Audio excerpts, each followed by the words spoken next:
and they didn't want her to come back. And shortly after, we didn't stay in the ghetto very much longer. I don't remember exactly, but the tops we were there a month.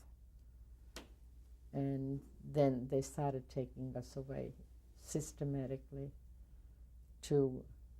they told us we're going to go to a work camp and everybody's going to see everybody else, and they needed so many people every day.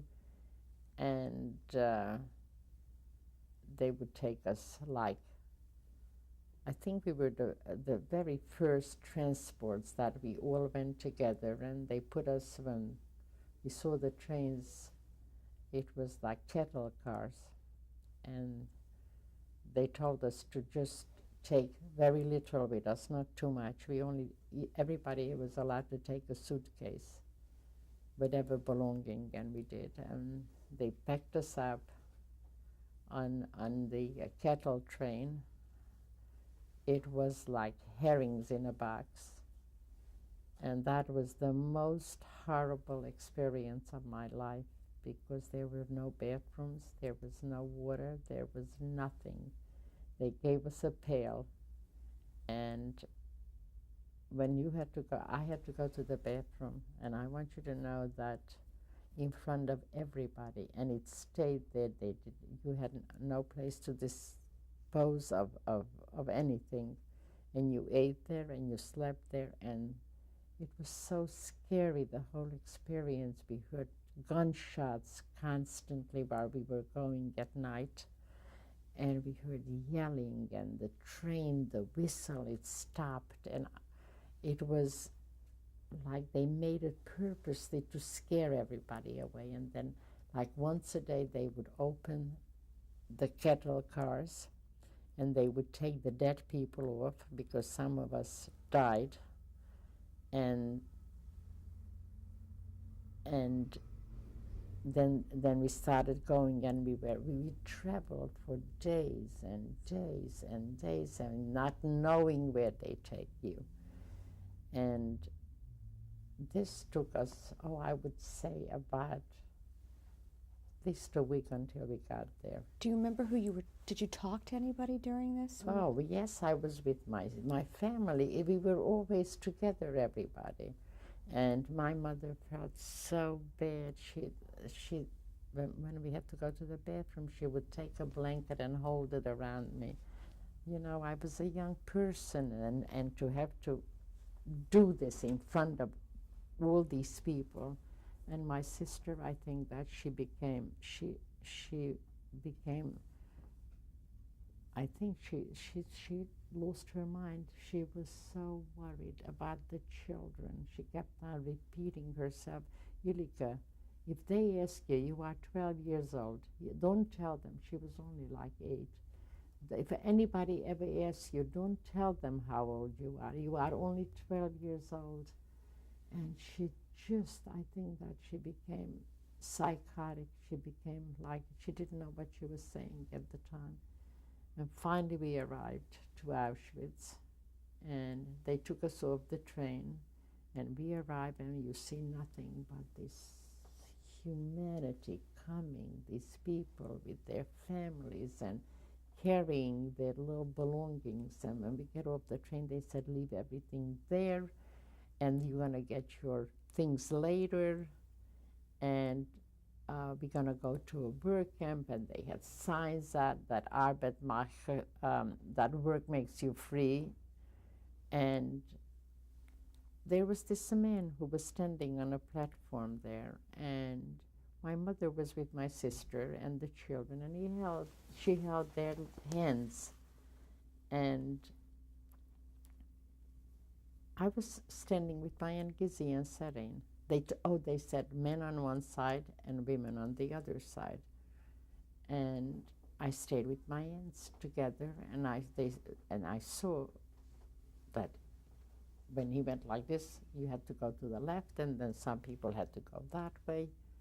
And this was the last time that I saw my family. I have never seen them before. Of course, they immediately went to the gas chamber, and us women, everybody. I happened to be with my Aunt Gizzy and Setting.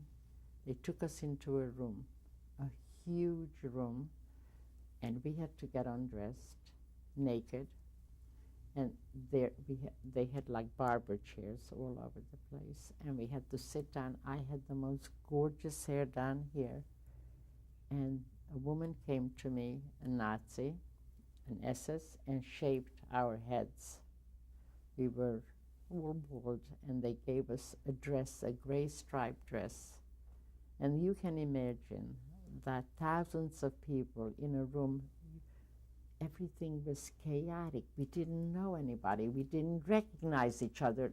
I didn't recognize anybody that I knew because, you know, when they shave your hair and thousands of people in a room, and it's so scary. You don't know what's going to happen to you. And I don't know how I was able to find my Aunt Gizzy and Setting, and after they did this to us, then they took us to a big area.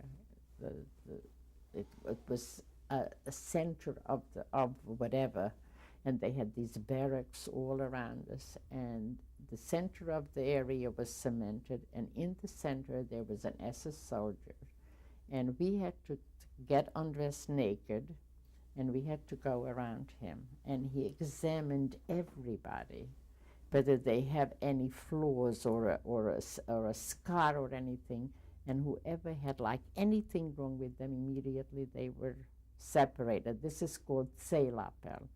They did this every single day with us, and the ones that were selected to go to work camps, we would have to stay on the one line, and they would put us into to work. After they did the selections, they told us to go into this barrack where they had this wooden things like layers. It looked like shelves without any mattress, without anything, no blankets. And we had to go, that was where we were going to live. And when we went to bed at night, we had to like turn, like you have to fit the body of the other person because there was no room for you to even lie down. And every day in the morning they would wake us up, and everybody who took care of us was so mean and so horrible, and all we saw this smoke coming out of the chimneys and the stench. And these were Polish people that were, they're Jewish people, but they were so hardened already because they have been there before us. This happened in 1944, and they already have been there, I think, 7 years prior to us, and they built these camps. And they resented us. They said, where were you? You were living really good, you know, and they were already there, and they all said to us, you see the smoke? If you think you're ever going to get out of here, they said, this is going to be through this chimney. Nobody gets out of here alive. Everybody. See, we thought that it was true that we're going to see our family, but my whole entire family, my mother, my sister, the children, they went to the gas chamber right away. And that was the end of them. And when I'm going back and forth again, and after we were selected, we were a group of people that I was with, and we always somehow or other stayed with my aunt. You know, we were able to. We were separated, and somehow it was meant for us to be together. I was put on a commando to build roads, you know, to break the stones and everything. And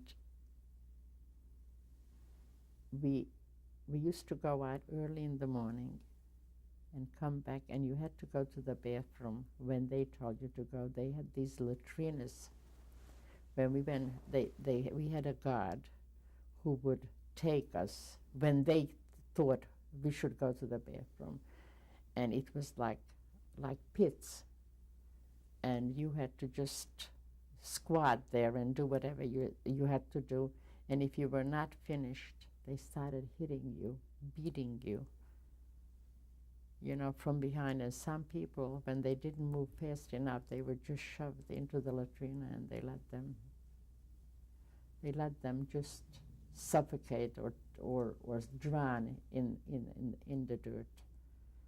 And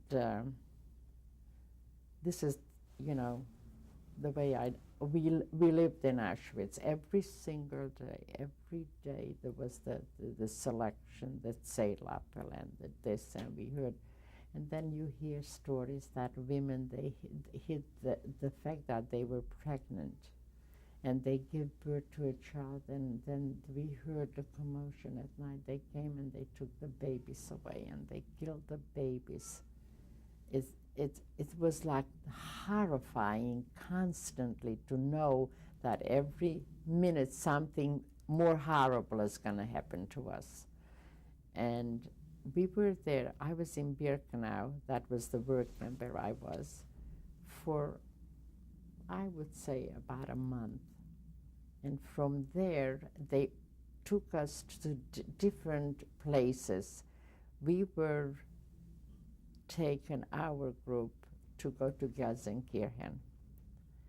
And that was, I think it was a place where they used to store the gasoline for the German army, and it was bombed all the time, the gasoline tanks, by the Allied forces. And every day, as soon as the buildings were put up, the Allied forces came and they bombed them. And we were supposed to, our job was to save everything, to pick up all the little things that they can reuse again. And that was my job. But there, the climate was so horrible. During the day, the sun was out. It was very hot. At night, it snowed. And all we had clothing was one piece of garment that we had, and never was washed. We never had an underwear on us or anything. And I became very ill. I had malaria. And malaria is the kind of a thing that you get very sick with at night. And in the morning when I got up, and we used to get up, if anybody who was able to go to work in the morning was fine. But I was fine in the morning. But when we were coming home late at night already, I couldn't stand up because I had very high temperature.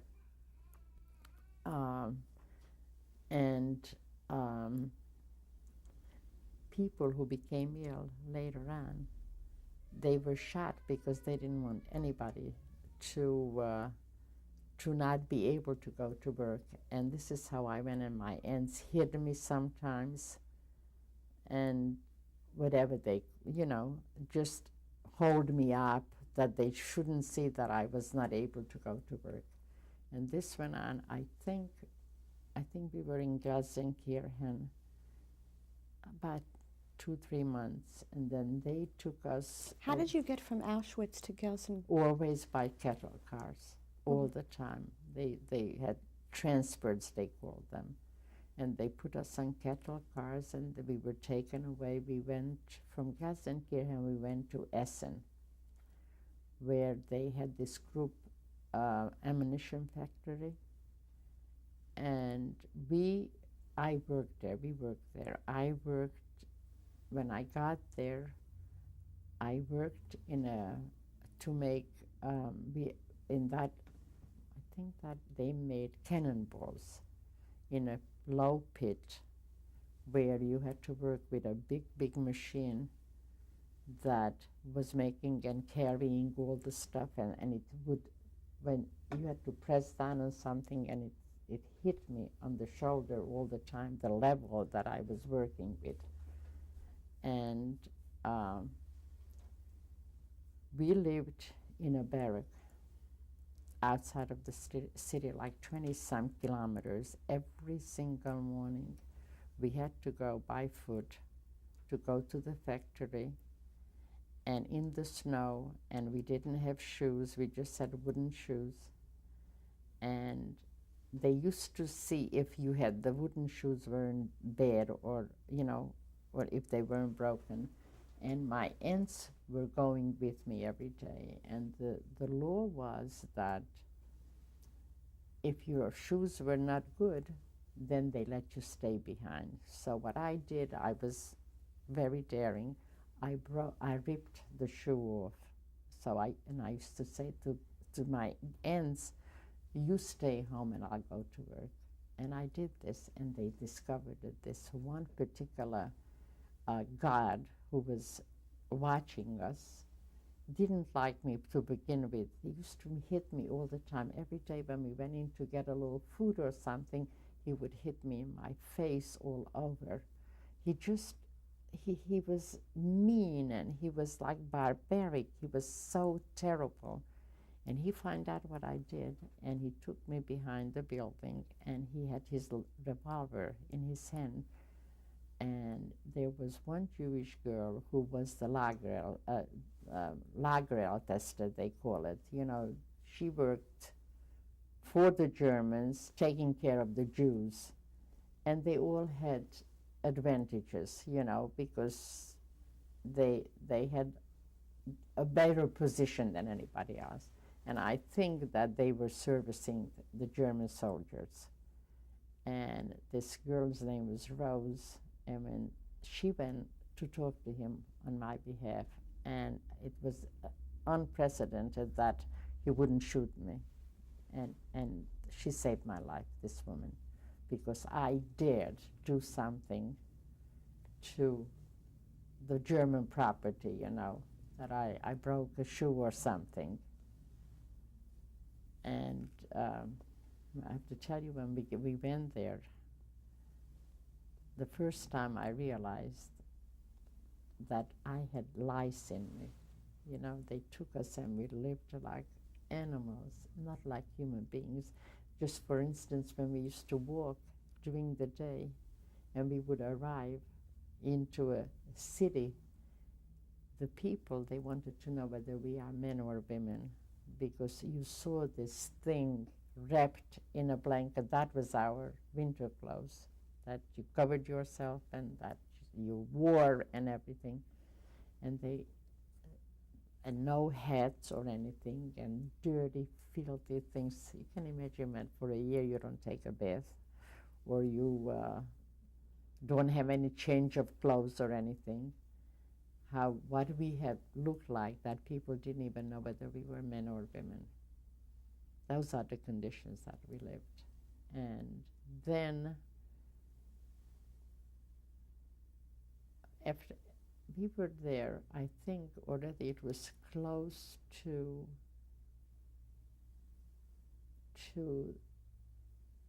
all of a sudden, close to the end of the war.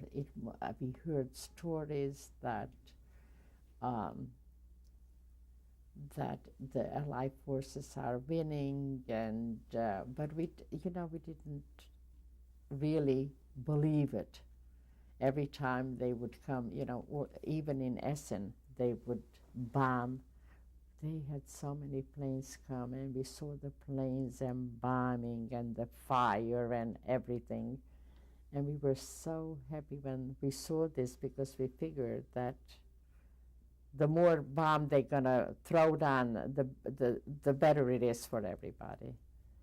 And we used to go through little towns at night, and we would see the windows in homes like mine coming through, and we couldn't believe it. We said, these are people that they live, they have families, they have homes, and look at us, what we became of, And on those strips going back and forth, we had women taking care of us, these SS women. I understand they came out of prisons for murders, and they were so mean. They would just push us and hit us while we were walking. We couldn't walk very fast, and if you couldn't walk fast enough, they would beat you up, and they would leave you, just left you on the street to die. It was unbelievable, the brutality of the people. But how they treated other, and we were women. We weren't political or anything. The only guilt we had that we were born Jewish, and we stayed in Essen uh, until we heard that the war is ending or something, and they decided that they were supposed to really exterminate us, but they couldn't kill people fast enough. They decided they're going to send us now to Bergen-Belsen. That was a camp where everybody was sent just to drop and die. There was no working there. The only thing that I did, you had to volunteer, that of course the Zählerchor was on constantly. They counted you every day, and as they were counting us in Bergen-Belsen, people just dropped because they died of hunger and illness and diseases. They didn't bury the dead. When we arrived there, all these people who dropped, they were taken. I was on a death commando that I had to take the corpses and just pull them on the ground into some tents, and they left all these dead bodies there, piled up to the ceiling. You can imagine how terrible that was. And all of a sudden we heard that I don't know how the reason also, again, we were able to live because we got there late. But that train ride, the way we got there on the cattle cart, it was like planned for us to make us even more scared. You know, the train was going and stopping and going and in the middle of nowhere, and then they left us there. Then they didn't go the train. We didn't know what they're going to do with us anymore. And of course, nobody gave us even water or anything.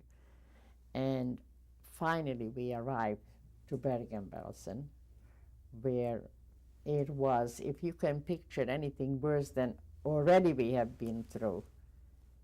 And I remember one thing that we heard, that they were deserting us. They were running away, these Germans, and we didn't know what was going on.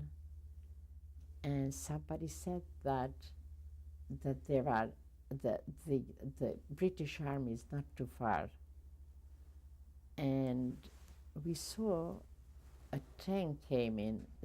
All the Germans left us, and a tank came in, and they said, was this? Yes. They said that they were the British Army and we are free now. And you can imagine what happened when they said that to us. And they started feeding everybody. They gave people some food, and lots of people died because everybody had malnutrition. Like I had typhus and malaria at that time. And they put us into like hospitals, and they deloused us, and they put DDT on us, and then they took us into a hospital where they were very, very nice to us and treated us, and I stayed there like quite a few months after the war just to get better. And we'll continue on the next tape, okay. Mrs. Weiner.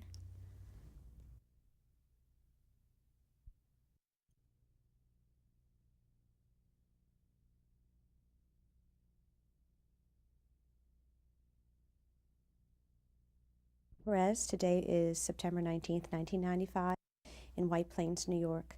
Mrs. Weiner, we were talking about your experiences in the camps. What was it like being with your aunts during these times together? What did you talk about? How did you get through it every day with your aunts together? I have to tell you a very cute story about my Aunt Serene, who is alive today. She lived, she was a businesswoman, and she was in business with her husband. And she thought, you know, there's a tremendous care system in Europe. It was in those days. And her name was Mrs. Serene Lichtman, which was at that time, you know, a very prominent businessman. And she had a lovely home, and she had help and all that. And when we were in camps, we were together with everybody. There was not nobody, Mrs. So-and-so, you were just a plain prisoner of Zenda, you know. Everybody was the same. There was one person that we were very curious about, because you have to remember that life was very different over there. If somebody was a prostitute, it was like unheard of. And we knew about this girl that she was a prostitute. Her name was Rozik something was her name. And she used to smoke, this woman. And I was fascinated by her. You know, I was so young, and I would help her find butts on, as we were walking on the street, and I would give it to her. And when you speak in Hungarian, there is a certain way to address somebody. You don't call them you, you call them, you know, second term like thou. And but when you were in Auschwitz or whatever, everybody was you. Everybody was a lousy person, you know, a dirty thing. It wasn't even a human being. And I don't know, there was a situation when this Rosie was talking to my Aunt Setting, and she called her you. She says, "How dare you call me you?" She says, "Do you know who I am? I am Mrs. What was her husband's name? Mrs. Jenner Lichtman. And you talk to me like this?" She said, and then the girl turns around. She says, "Yeah." She says, "I know who you are, a lousy, filthy Jew like I am." So, you know, it was very comical, you know, about my aunt and she had a certain feeling about herself, you know. And of course she was very religious. The poor thing said in Nanny would never eat her little food allowance. And she didn't eat bread during the holidays. And she would carry it and save it with her, and then people would steal it from her. You know, people didn't have big scruples. If they saw a piece of bread, they are not going to you know, feel funny about it. People become like animals, you know, when it's you have to fight for your life. I didn't tell you another incident when we were taken to Essen.